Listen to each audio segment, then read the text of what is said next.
ताज्या घडामोडी पाहिजेत तर मग C24 तास या आपल्या YouTube चॅनलला लाईक करा, शेअर करा, सबस्क्राइब करा आणि बेल आयकॉनवरती क्लिक करायला विसरू नका।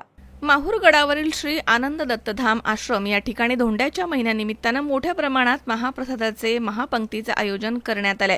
त्यामुळे परभणीचे आमदार राहुल पाटील यांनी या ठिकाणी भेट देऊन आदरणीय राष्ट्रसंत साईनाथ महाराज वसमतकर यांचं दर्शन घेत महाप्रसादाचा लाभ घेतलाय। यावेळी बोलताना त्यांनी म्हटलंय की मी वेळोवेळी श्री साईनाथ महाराजांची भेट घेऊन दर्शन घेत असतो। त्यांच्या संगतीमध्ये राहिल्यानं मला लोकसेवेची प्रेरणा मिळते। माहूर गडावरील श्री आनंदधाम आश्रम या ठिकाणी दरवर्षी धोंड्याच्या महिन्यामध्ये महान दान महाप्रसादाचं वितरण करण्यात येत असतं। इथे महिन्याभरामध्ये लाखोंच्या संख्येनं भाविक भेट देऊन अन्नदानाचा लाभ घेतात।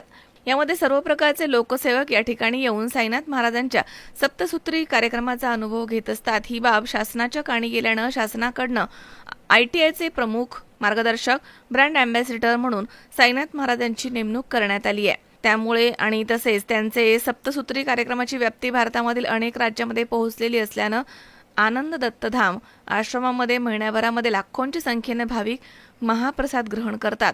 याची दखल घेऊन परभणीचे आमदार राहुल पाटील यांनी या ठिकाणी भेट दिली। यांच्यासह अरविंद काका देशमुख तसेच कृषी उत्पन्न बाजार समिती परभणी, बंडू नाना बिडकर, सरपंचवाडी जिल्हा परभणी, प्रल्हादराव देवडे तसेच सुनील भाऊ गुडघे, दिनेश बोचरे, बबनराव रोदळे, नारायण जाधव, एकनाथ राऊत, मारुती शिंपले, प्रकाश खापरे, मधुकर शिंगुळे, प्रभाकर संसारे, भाऊराव पाटील हडसनीकर यांच्यासह माहूर शहरामधील आणि परिसरामधील मान्यवर या ठिकाणी उपस्थित होते।